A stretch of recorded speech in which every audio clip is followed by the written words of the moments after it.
The broadcast is now starting. All attendees are in listen-only mode. Good afternoon, everyone. This is Alice Ann Bailey with SREB. Thanks for your patience. We're getting started just a little bit late today, but we're giving everyone some time to figure out the technology and make sure that they get logged on. Let me make sure that everyone can see the PowerPoint, and we have that up. I'm going to go over just a few housekeeping items with all of you as we get started.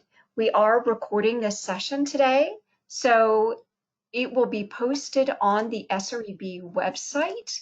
If you go to sreb.org and you look under events, there will be a place for webinars. And if you look under webinars, there's a place for past webinars. And the recording of this, along with all of the PowerPoint slides that are shared with you today, will be there. We are going to have a brief presentation by Nicole and Nija, our speakers today. And after their presentation, we will have time for Q&A at the end. If you have questions that pop up to you as we're going, please feel free to type in the question box at any time during our time together today. And I will be able to pose those questions to our speakers during the Q&A time at the end. So it's great if you just want to go ahead and ask your questions, as they're going. We welcome that. So I would like to introduce our speakers today, and including a little bit about Go Alliance. Go Alliance, if this is your first SREB webinar or your first Go Alliance webinar, Go Alliance is a nonprofit, nonpartisan program at SREB, the Southern Regional Education Board. We focus on, this program in particular focuses on helping students to be the first in their family to complete a post-secondary credential of some form. And we do a lot of research into understanding low-income, first-in-the-family students and the problems that they're facing. What are the issues and the barriers that prevent them from being able to go on to post-secondary, and help design solutions that they prefer, that they say they need. So we do everything from a user's perspective. We do a lot of work with state and legislators and policymakers to help them craft effective policy so that students can move through the pipeline effectively without any barriers in their way. We do a lot of work at the state level with state leaders, including the education agencies in each state, and college access and success nonprofits, state financial aid programs, in working with any state foundations, and as well as the business community and school counseling leadership at the state level, to all come together and design effective support programs to help be a hand to hold and answer questions and provide, that informational support, the technical assistance support, and motivational support to help students progress on and complete a post-secondary credential. And then finally, we do a lot of communications work to help inform families so that they can make better decisions as they are trying to select the right match and fit for a post-secondary option, decide what the best financial aid options are, and things like that. We do a lot of communications and outreach there as well. So that's a little bit about Go Alliance. I'd like to tell you a little bit about our presenters today. We are very, very excited about this webinar and our speakers. First, Nicole Lynn Lewis, who is the founder and CEO of Generation Hope. Generation Hope is a nonprofit organization that helps motivated teen parents, provide them with mentors, the emotional support that they need, and financial resources that they need to thrive in post-secondary education, as well as support for their children as well, thereby driving a two-generation solution to poverty.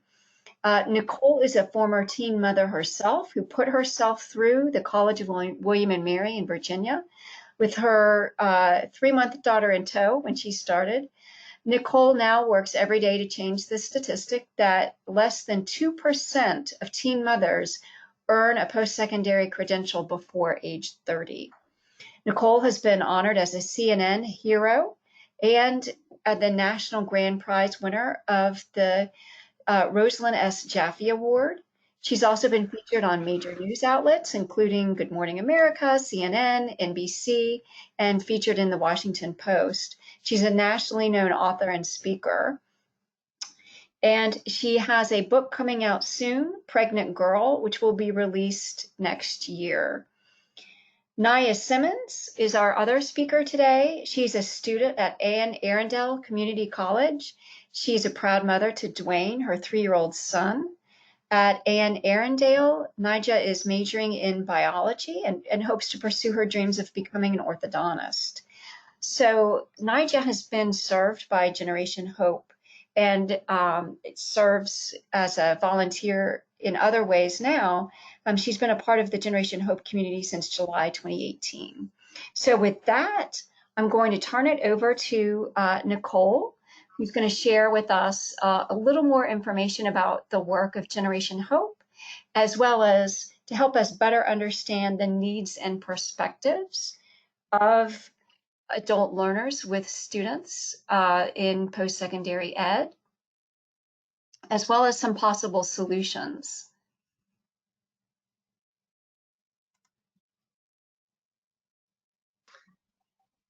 Hi, everyone. So excited to be here. I think Alice-Ann is going to turn it over to me to drive us with my PowerPoint. Let's see if this is working. There we go. I'm hoping everyone can see this. Let me see if this is working. Okay.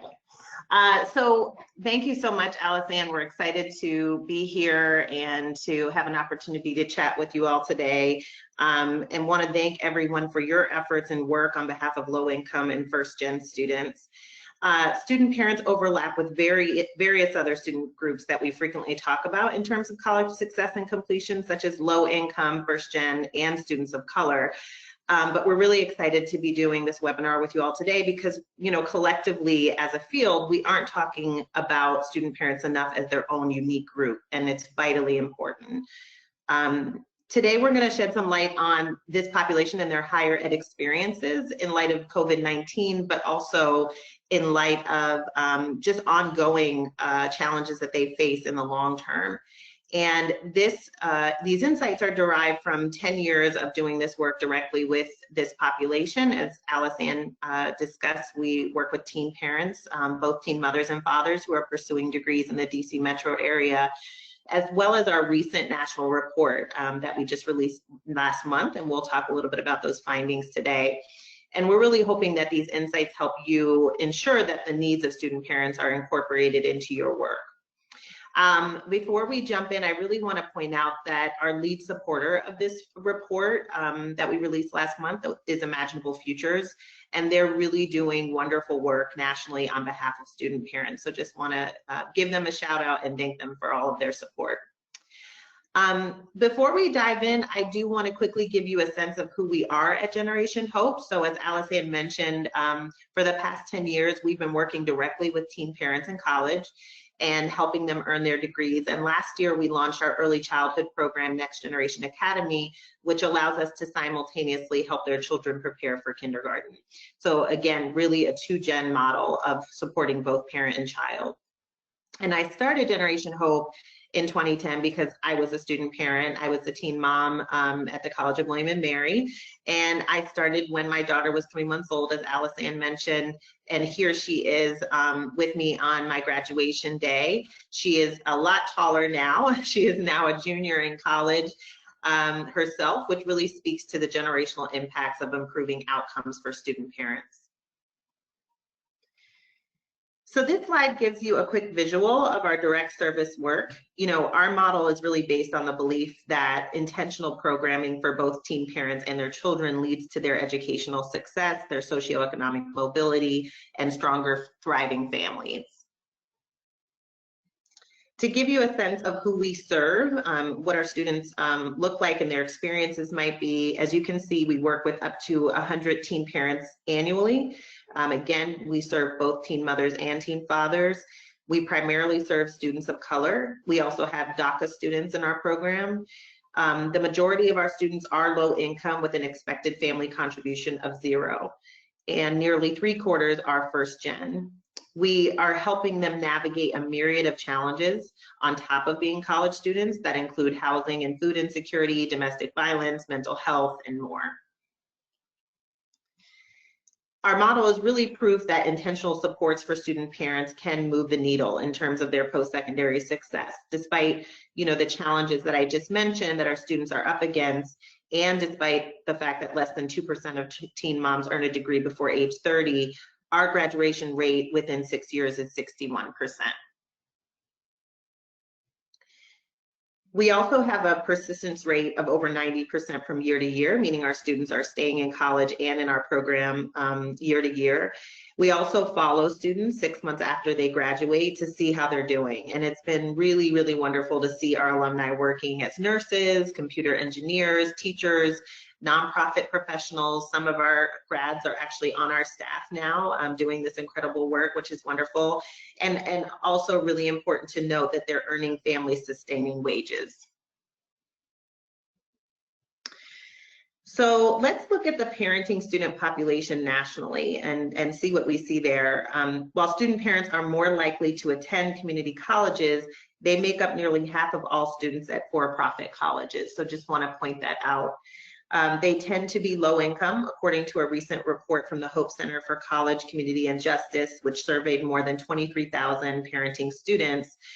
53% were food insecure in the past 30 days, 68% were housing insecure in the previous year, and 17% were homeless in the previous year. So they tend to be low income, and they really, really are grappling with basic needs as they're pursuing their college degrees. While they're more likely to be students of color, we really want to point out that Black college students are the most likely to be parents, about 33%, and nearly half of all undergraduate Black females are mothers.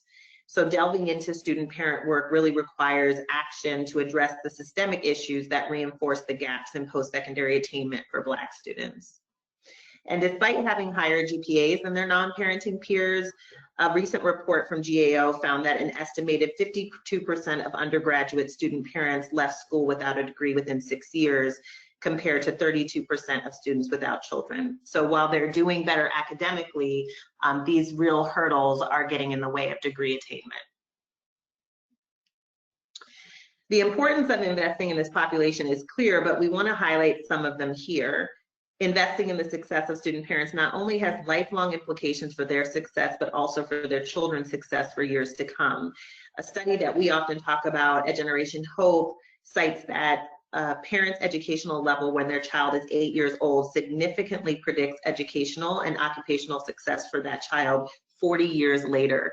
So as we're thinking about the ripple effects of a student parent's degree, they are far-reaching for sure. Additionally, student parents with a post-secondary credential see significant increases in their lifetime earnings. We work a lot with the Institute for Women's Policy Research, and they're doing fantastic work on student parents and single mothers in college. And their report found that a single mother who earns her bachelor's degree can expect to earn over $625,000 more dollars than the lifetime earnings of single mothers who only earn a high school diploma. A single mother who earns her associate's degree will earn about $256,000 more than a single mother who only finishes high school in their lifetime. Nearly 10% of all US college students are single mothers, about 1.7 million. And IWPR's most recent findings released in December 2019 showed that the cohort of currently enrolled single mother students who earn degrees or some college credit is expected to save society almost $20 billion in public assistance spending. And in terms of the taxes that they'll pay by earning their credential be roughly $6.6 billion more in taxes over their lifetime than single mothers with just a high school diploma. So again, really seeing the benefits of completion for this population. We just had an op-ed published this week, actually, in NBC Think, along with Sarah Goldrick-Robb of the Hope Center, talking about how student parents were in crisis before COVID-19, and now the pandemic has really exacerbated their existing challenges. So we want to talk a little bit about those. Things like food and housing insecurity that I touched on earlier, unemployment, domestic violence, which has worsened because of stay-at-home orders, mental health challenges, time poverty, which is really a significant hurdle for student parents, juggling their own learning and their children's learning right now in the midst of the pandemic. I also want to point out that we often think that when we think of student parents, we think that they are a mother or father of one child, but many student parents have multiple children. We have scholars in our program with more than one child, including a scholar with 5 children who's having to juggle her own online learning as well as the learning of her children, all at different ages, which can be really, really difficult. And lack of technology and Wi-Fi access has been an issue that we've really been talking about, the digital divide here. Many of our scholars did their homework in a Starbucks or a library prior to the pandemic, and now they have to try to sit in a parking lot to access Wi-Fi, and you can imagine how difficult that might be with their children. So we're really anticipating that these challenges are going to extend into next academic year. What are we doing at Generation Hope to combat some of these challenges? We quickly pivoted in response to the pandemic by focusing on creating as much consistency for our scholars by moving to virtual support. In addition to moving all of our services online, we immediately distributed our own emergency grants to each student. And that's on top of emergency funding that we always provide to our students to help them in crisis situations. And we also have been making really rapid connections to community resources. But we also look beyond our scholar cohort to think about how we could support the larger community, including outsourcing our case management to institutions to ensure that their students stay enrolled and are doing a weekly bedtime story on Facebook Live to keep students and their children encouraged during social distancing. And so really thinking about it not just academically, but also thinking about it in terms of social, emotional health, and really thinking about how to keep families positive and encouraged during the pandemic. And we've had really wonderful guest readers, including U.S. senators and Soledad O'Brien. So if you're able to tune in, you can catch that every Tuesday night on Facebook Live, and we'd love to have you join us. Before I dive into our survey data, I want to turn it over to Nija, who Alice Ann was kind enough to give you a little snippet about her experience. And Nija is going to share a bit more about life as a student parent and how she's been impacted by COVID-19. Yes, hello everyone. My name is Nija Simmons, and I just want to touch a little bit about challenges that I faced, especially during the COVID-19. During the COVID-19 pandemic, I completed my spring semester with no childcare assistance, and it was kind of difficult to explain to my child about the COVID-19 precautions. And it also has affected, my child's social and recreational activities.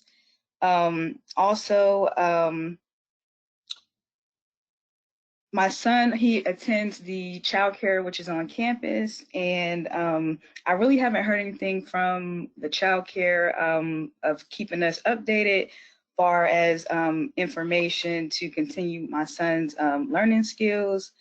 And Anne Arundel Community College has also provided emergency funding to help their students. And it would have been nice if they were a little bit more proactive with, the food pantries and other supports.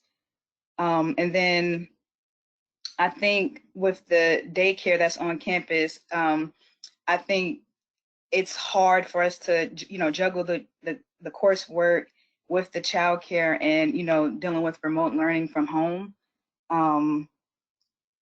And also, I think with the pandemic going on, students' grades are potential to can drop, and they might think about leaving school because they don't know what to do. And it would be nice for schools to acknowledge unique challenges that student parents are facing, and to maybe create grading policies to accommodate them, or even offer a refund for the semester or a fund for people who need childcare.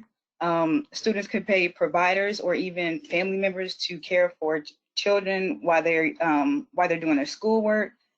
And schools should have virtual tutoring available for parents, and also maybe a virtual program for like virtual circle time for the little ones. I think that would be very helpful for our students.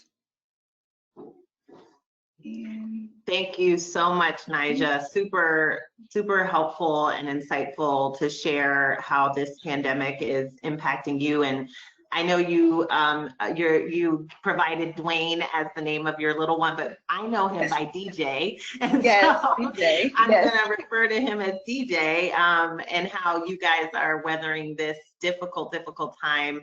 Nija is such a wonderful example of the truly inspiring students we're able to work with at Generation Hope, and we truly adore her and DJ. And she's going to talk a little bit in a moment about her reactions to some of the major findings of our student parent survey as well.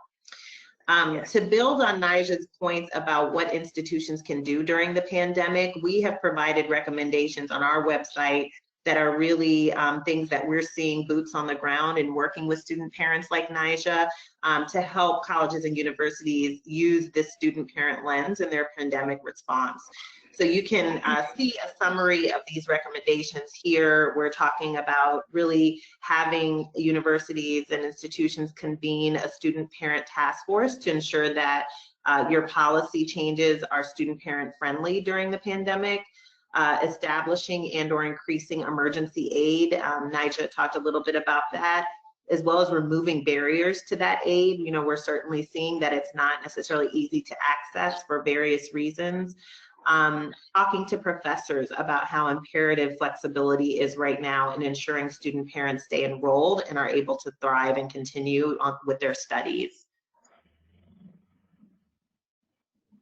Oh, I'm having, there we go. Sorry, I realized that you guys couldn't see that slide. So here it is.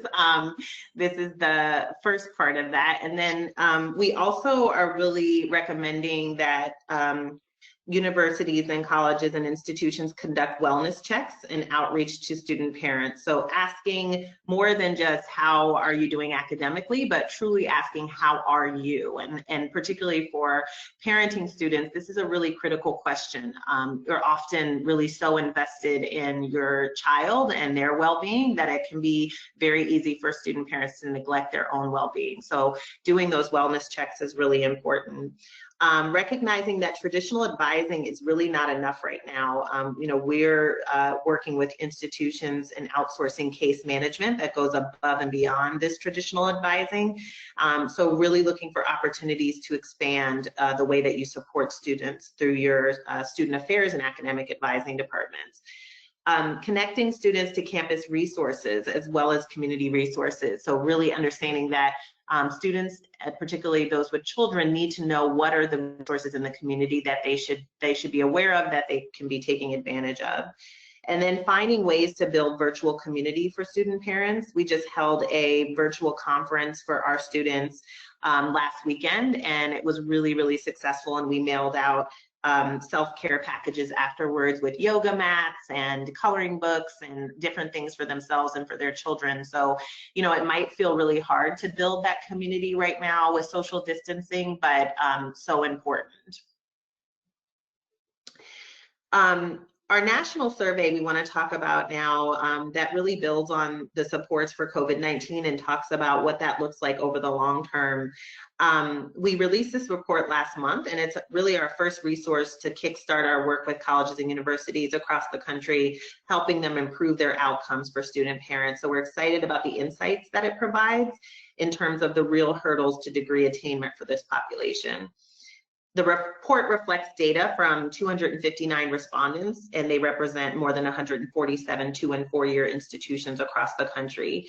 And though this was national data, it's really been incredible to see how closely it mirrors the experiences of our scholars here in the DC area, and really points to a widespread need across higher ed to better support student parents. So we're going to highlight some of the major findings here, but we'll make sure that Alice Ann sends a link to the full report, which delves pretty deeply into the findings. We found that, high numbers of student parents feel disconnected from their college community. Nearly half of our respondents that said that they felt somewhat disconnected or very disconnected from their college community, and 40% indicated that they agreed or strongly agreed that they felt isolated as a parenting student on their campus. Overall, 20% of respondents indicated they felt either somewhat unwelcome or very unwelcome on their campuses. And when we broke that down by race, 30% of parenting Black students and 25% of parenting Hispanic and Latina students feel either somewhat unwelcome or very unwelcome, compared to 16% of parenting white students. So again, really using a racial equity lens at looking at this data. Policies that embrace parenting matter. So more than 60% of respondents missed at least one day of class in their last semester due to lack of childcare, and 7% missed 5 or more days. So when we think about the impacts of missing instruction when there's a hiccup in childcare, they can be really dramatic. Most student parents, nearly 60%, do not know if there is a campus policy on whether they can bring their children to class. And that's really important to note, because without knowing whether there's a policy, if you do have an interruption in childcare, you're likely to not show up for class, whether it's a test that day or vital instruction that you should not miss. Student parents take note when their campuses lack family-friendly characteristics. More than a third of respondents did not see any family-friendly characteristics on their campuses. And the obvious things might be a child care center, but this also included things like a diaper changing station in a bathroom, or a lactation room, or pictures of students with children in campus collateral. And then something important to note is that there really wasn't a difference between community college and four-year college students when it came to seeing family-friendly characteristics. Student services aren't designed for student parents, so securing childcare was one of the most difficult challenges student parents reported facing. And yet 3/4 of respondents said that their financial aid office did not inform them that childcare expenses could be taken into account in the determination of their financial aid award. And that number increases to 79% for Black student parents. So really seeing that there is a disconnection with information, and particularly looking at different departments and student supports. Before I touch on our recommendations for institutions, I just want to ask Nija, are there any major findings that really resonate with you here as a parenting student? Yes, I really think, I don't think you can see it on this the full survey, because it's on the full survey. But I just wanted to say there's a quote on there that says, "I feel like I have no guide. I feel like there is no one like me walking around campus." And this was from a national student parent survey respondent. And I just wanted to say that really resonated with me, because I feel like those are the shoes I walk in as a single parent scholar. And I really felt that. I also wanted to add, I think colleges should implement campus housing, childcare, student parent study spaces. Campus housing is necessary because some students face challenges with finding affordable housing, stable childcare, and employment that is flexible to accommodate, with my school schedule. And personally, my experience with the lack of these services has impacted my academic studies. And I believe with the implementation of these suggestions, student parents can become full-time students and take advantage of on-campus childcare services simultaneously. Having these services centralized on campus eliminates some of the barriers, such as transportation and commutes to school as well. And yes, that will be all. That's great. Thank you so much. And really, it's wonderful to hear Nija's experience and just the real again, boots on the ground experience of what we're seeing in this national survey. And Nija's echoing of what we see here, again, really represents what we're seeing with across our scholar cohort of students really struggling with housing, with lack of transportation, with basic needs support, and really feeling like they are not seen on their campuses. We often refer to student parents as the invisible population because they're not really being talked about, and they're not really targeted supports and resources on campus currently for them. So thank you so much for that, Nija. Yes. I'll touch quickly on the report's ongoing recommendations for institutions as they commit to doing this work. And let me advance the slide here. So one thing we really want to point out is that we know that every institution is different, and we talk in the report about how each institution can use best practices to make enhancements that work for their campus or environment. But we really want to emphasize that this work requires more than just a program or a child care center, but rather an institution-wide lens that considers the needs of student parents and the implementation of all of its services. Our very first recommendation is to begin tracking the parenting status of students. This is something that is really not happening by and large across institutions. And we know what doesn't get measured doesn't get prioritized. Without a real sense of how many students are parenting, it's easy for this population to remain invisible, as I just said. So that's a really basic thing that we really want to encourage institutions to start doing. Because student parents tend to be students of color, there is a real opportunity here for incorporating this work in institutions' DEI work. And this work really needs a dedicated staff person to power it and fuel it and to be a champion. The report reveals the importance for institutions to create policies that embrace parenting, and those policies should be overly communicated. We also heard from respondents talking about not being aware of certain supports on campus.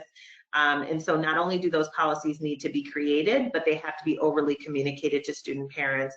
And we talk in the report about the preferred methods of communications for student parents, which we're hoping is really helpful as institutions think through this.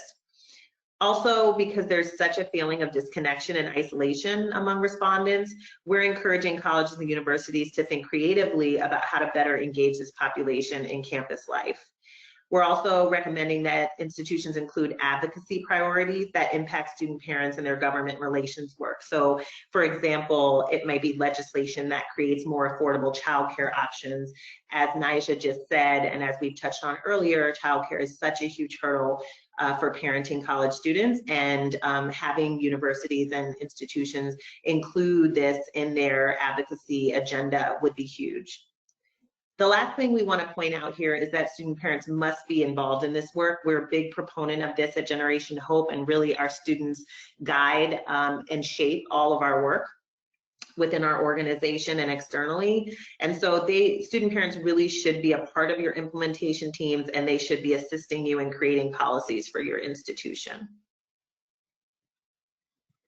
So we're happy to take questions now. And before we do that, we just wanted to share our contact information here and invite you all to connect with us and to keep the conversation going. But I will turn it back over to Alice Ann and see if there's any questions.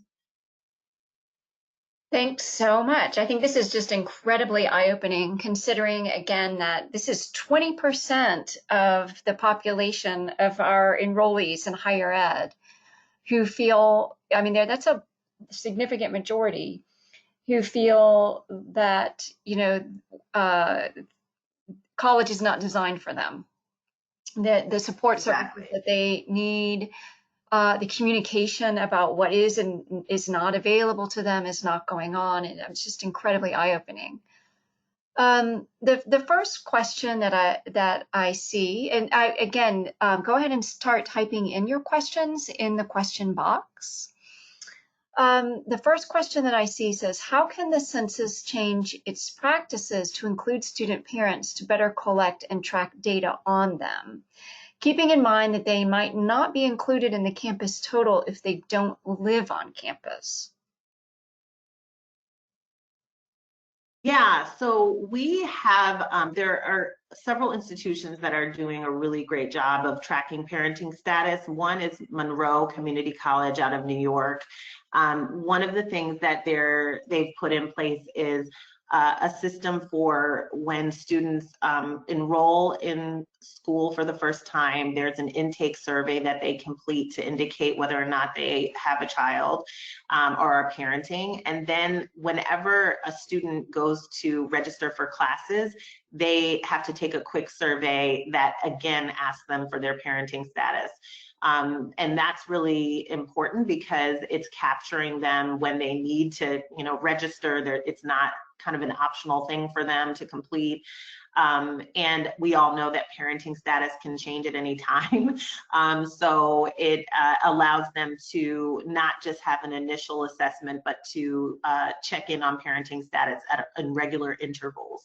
And that has been really a successful model for them. But they're one of the institutions that's often lifted up as kind of a gold standard around tracking parenting status. Thanks.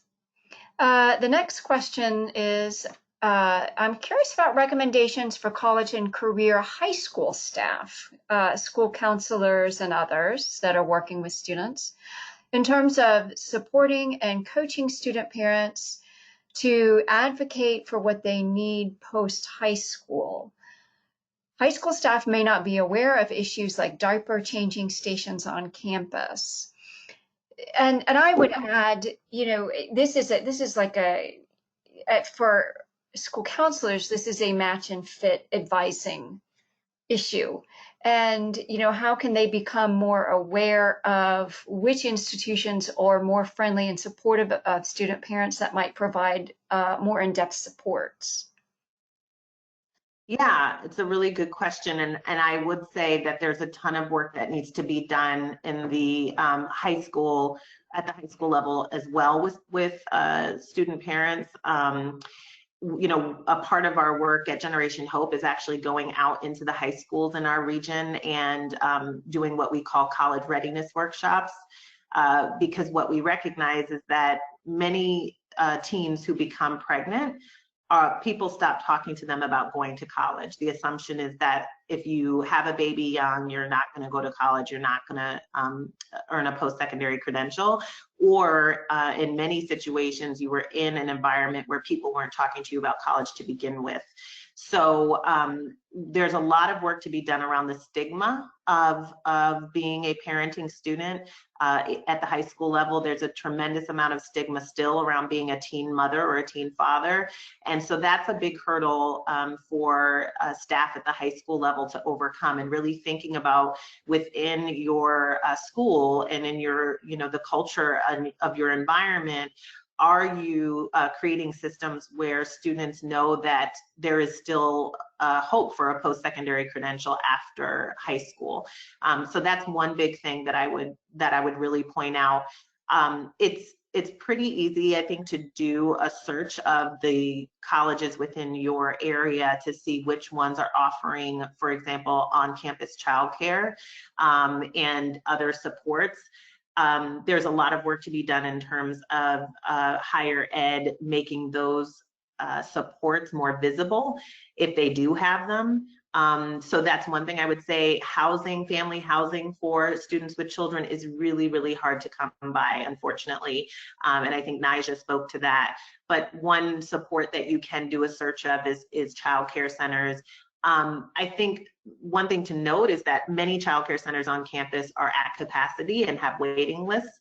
Most of them are offered to both students and faculty. So that alone is not an indication that, a student is going to be able to do really well there.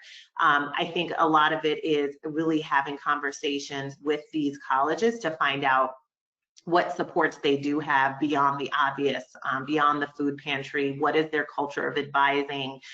What is their, culture of supporting students that don't fit the traditional mold? And I think that's really important, as well as finding some community-based organizations within your region, within your area, that are providing post-secondary support for students with children. Those are really important as well. We've been able to work with nearly 200 teen mothers and fathers in college in the DC region. We've supported them at 20 different 2- and 4-year schools in our area. And so your community-based programs, I think, would also be great resources and great partners as you're trying to figure out where to direct students or where they might be able to really do well.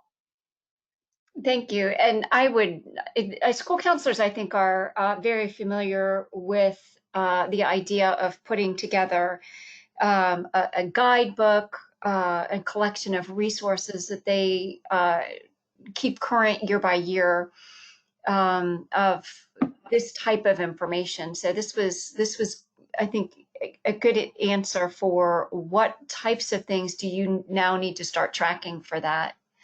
To look for. There's a very similar question that asks any suggestions on existing resources to support for the high school level. It says, I work in partnership with a teen parenting program in my role as a special populations coordinator with a public school district.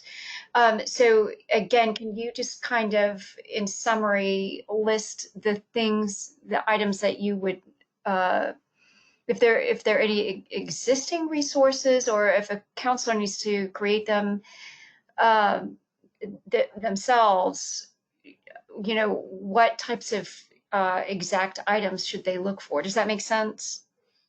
Yeah, I wish that I could say, like, here's this amazing national resource for folks at the high school level. And unfortunately, it may exist, but I'm not aware of a guidebook necessarily, or some guidance on those who are helping teen parents complete high school, kind of think through the post-secondary piece. I think that touches on something that we need to have. So, I mean, I think right now a lot of it is, really using the same kind of process that you're probably using for other student groups, first gen, students of color, and really thinking about that from the standpoint of those students who have children. I mean, I think a big thing is really thinking about supportive environments, and I'm sure that you all are doing that. And I think, for Generation Hope, for example, we don't offer on-site childcare, but we do offer a ton of wraparound supports. And so looking for schools and institutions that may not necessarily have the brick and mortar supports on campus, but they do have an extremely supportive environment that provides wraparound services and connections to those resources. And I think that's something really important to look for. Community colleges tend to be, really in tune with students' needs and really trying to provide those services in that environment. So that's a really good place to start. About 60% of the students who come into our program every year are starting at a community college, and the vast majority of them are planning to transfer to a 4-year school, and they do that with us through our program. But those are the kinds of things that I would be looking for. Where are those schools where students who have needs above and beyond would really get the supports that they need and have a lifeline and someone to talk to, and someone who's knowledgeable about the resources that they need to be able to stay in school. Mm-hmm. Mm-hmm. So childcare availability, housing assistance, food pantries, anything else that you would add to that list to look for? Mental health support is huge. Mm-hmm. We see in our program mental health being a significant challenge for student parents. We know so much research is out there now around mental health for college students generally, but particularly if you have the responsibility of parenting on top of being a student, it is a significant challenge. We also know that teen mothers have higher rates of depression than their peers. And so really thinking through all of that, I would say mental health is huge if you're really interested in helping students with children complete a post-secondary credential. Things like depression and more serious more serious mental health challenges can really get in the way and derail. At Generation Hope, we have brought a mental health coordinator onto our staff, and she's been incredible. She's been able to provide direct counseling to our students as well as their children, and group therapy sessions. It has made a huge difference. What we have found is it's really challenging, both because of just the access to mental health services, lack of access, as well as the stigma around mental health. It's really, really difficult when our Hope coaches, our folks on staff, see a mental health crisis, to really have that student go and get support outside of our organization where they've built trust. And so bringing that function onto our staff has been huge, where we've already built trust with that student. They know us, they can come into our office and be able to have their sessions with our mental health coordinator. So I would add mental health for sure to that list as being a big one. One thing that also came out in our survey and that we see at Generation Hope is career readiness and career supports. It's really difficult as a parenting student to take advantage of traditional workforce development or traditional career readiness supports on a college campus, because there may be times where you need to be home with your children, and there are certain, career fairs or events, or taking an unpaid internship on Capitol Hill is not realistic when you have daycare bills to pay. So I would say career supports is also really important. We've designed programming at Generation Hope that's built around the needs of parenting students when it comes to building their resumes, building their experience, and helping to connect them to paid internships. And so I would add that to the list as something that's really, really important as well, because the need for you to bring in a family sustaining wage as a parenting student is really, it's huge, more so than if you didn't have the responsibilities of raising children. So those are two that I would add to that list for sure. That is excellent. What great points. Then I also have someone that's commented that they have a comprehensive database of colleges that provide family housing. And Right. I will make sure I put that link on the SREV website as well, with the slides and the recording and everything. It will be available at SREB as well. It's wcwonline.org. Family Housing Project Database is what it's called. All right, next question. Do you know of anyone that captures information on student parents who have aged out of the foster care system? That's a really good question. I don't know of any resource offhand, but I will say that is a significant population. We know that youth in foster care have higher rates of teen pregnancy. And so that's definitely something that we see at Generation Hope. We have students who have come out of the foster care system or who are transitioning out while we're supporting them in college. And it's definitely a need for sure. I don't know of any national resource offhand.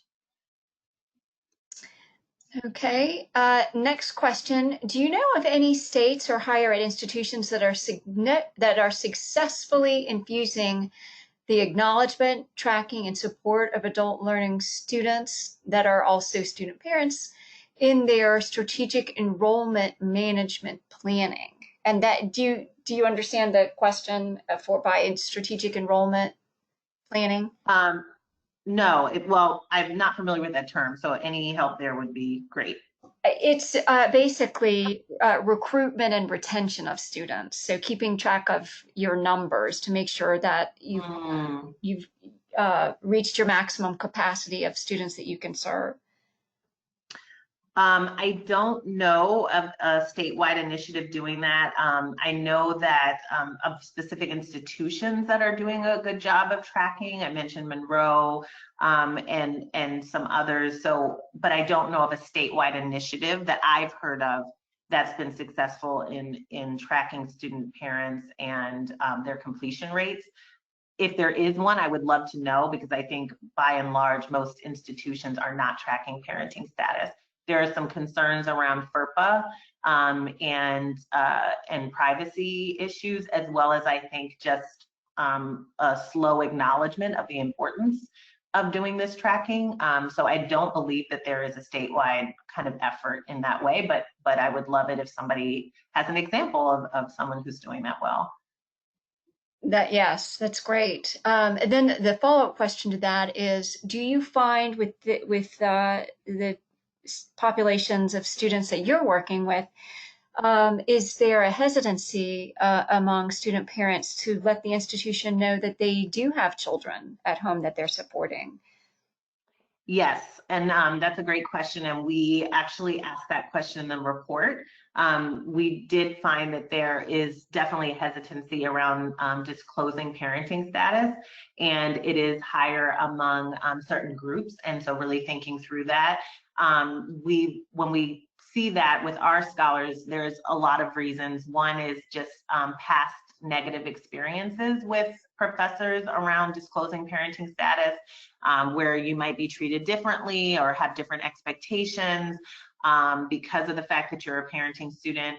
So there's definitely hesitancy, and that I think speaks to you know, the systems of tracking parenting status that rely heavily on self-disclosure are going, you know, they're not going to be perfect, and they're not going to be all-encompassing, because we do know that some students just are not comfortable disclosing their parenting status. Mm-hmm.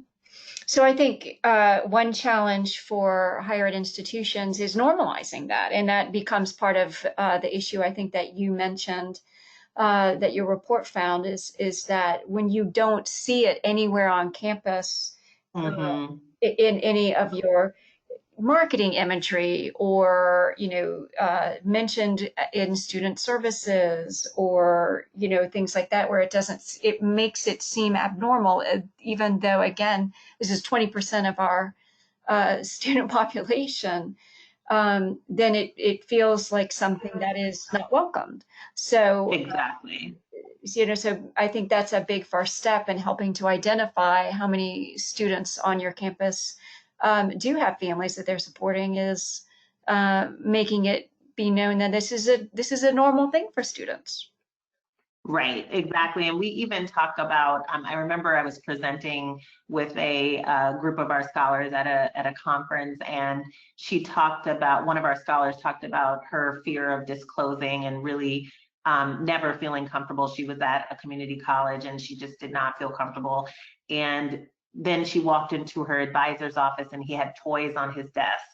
And she said it immediately communicated to her that he was someone who would understand, that he might be safe for her to share that she did have a child. And that I've always remembered that, because it's something so subtle and so simple, in that a few little fun toys on an advisor's desk does exactly what you just said. It really normalizes and embraces the fact that there are children, that there are students with children. And I think something too that we try to really talk about at Generation Hope is, we've heard so many people who, they may have had an experience where there was a student, that a peer that had a child and had to bring that child to class for some reason one day, and how it just was amazing to have a little one, in the class and as a part of the experience. And so really helping institutions think about students with children as assets to the community, and that their children can really breathe life into an environment, and that students with children have this amazing, unique perspective that could be an asset in the classroom and an asset to an institution. So really helping people to think of it from an asset-based perspective as well. That's fabulous, fabulous. So we have our work cut out for us, for sure. Any other questions for our speakers, either for Nija, who is with us as well, or for Nicole?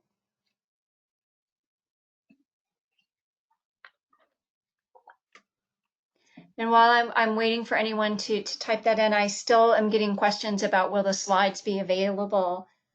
Yes, so the link to the Generation Hope report that was covered today is already on the SREB website. And we will be adding a link to this recording as well as the slides from the presentation. And I will also provide the national database for institutions that provide student housing.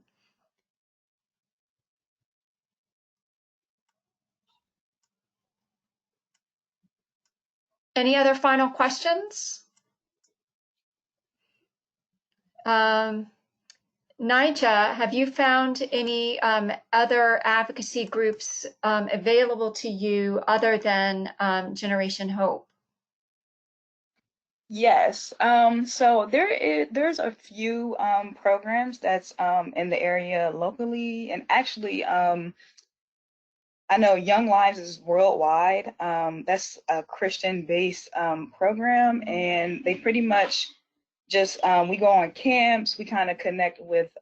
They actually go to schools too, so they bring girls out of schools, and we kind of come together and go camping every summer. We usually do a summer camping and a winter camping. There's one in New York. There's a cabin in New York that we go to, and then there's another one in Virginia, I believe. Another group I'm a part of, there's a group called Live Your Dream Scorpius organization, where it helps all women. You can be different ages, teen parents included, and they pretty much help you with funding, whether you're struggling with childcare, transportation, any of those things. But you don't have to be a certain age. You can be in your 20s, 30s, 40s. So it kind of just ranges far as ages. But those are a few of the groups that I'm actually into as of now. Thank you. I think that's very helpful. There's another question. I think this is more for Nicole. Do you know of any federal grants that provide funding for programs that would be similar to yours if someone wanted to replicate this work? So one opportunity is the C Campus program, which provides on-campus childcare for low-income student parents at campuses across the country. That is definitely one opportunity. We're also looking to see, IWPR is doing some research on opportunities to couple the C Campus program with Head Start opportunities, which tend to provide the wraparound supports for both parent and child, and really encouraging those two opportunities for funding to come together. But in the meantime, the C Campus program, I think, is a great one to look into to see if there's a way to bring childcare on campus for your students with children. Excellent. And could you spell that? I think it's C and then CAMPIS. And GAO, the GAO just did a report in September on the C Campus program. So if you wanted to Google it, you could Google those two things and point you in the right direction, but I believe it's CCAMPIS. Okay, so it's the letter C, campus. Yes, yes. Not SEE campus, the letter C. No, it's an acronym. Okay, the acronym stands for Child Care Across Means Parents in, I'm sorry, Child Care Access Means Parents in Schools. Excellent. Yes, see, that's why I just said C Campus. Nicole, do you believe that if colleges were to make their campuses family friendly and market themselves as such, would their number of student parents increase? Absolutely. We know that there are almost 4 million student parents enrolled currently. Imaginable Futures is working on a project to really assess how many student parents have started and dropped out, how many have earned, some credits towards a degree, and have stopped, how many have earned certifications or in the process. So the number would be greatly increased if there were more supports. There are so many students with children who don't complete, or who would enroll if they felt that there were more supports on campus. So absolutely, this is definitely something for institutions to consider as they're looking at retention and recruitment and completion. Excellent. Thank you so much. I was so enwrapped in this that I wasn't watching the time. We've gone over our time together. So I just want to, again, thank so much. Thanks to Nicole and to Nija for taking time out of their busy schedules to be with us today and share such incredibly important information and perspectives on this issue that affects all higher ed institutions of all types. So this has just been so incredibly helpful, and I'm very excited to be able to maybe work with you guys in the future on some things. I've had we love that. Some great ideas this afternoon. So thank you everyone for attending. And again, if you go to the SREB, Southern Regional Education Board website, you will find under events, past webinars, where all the information from today will be posted. Thank you so much, everyone. Take care. Thank you. Thank you. Bye-bye.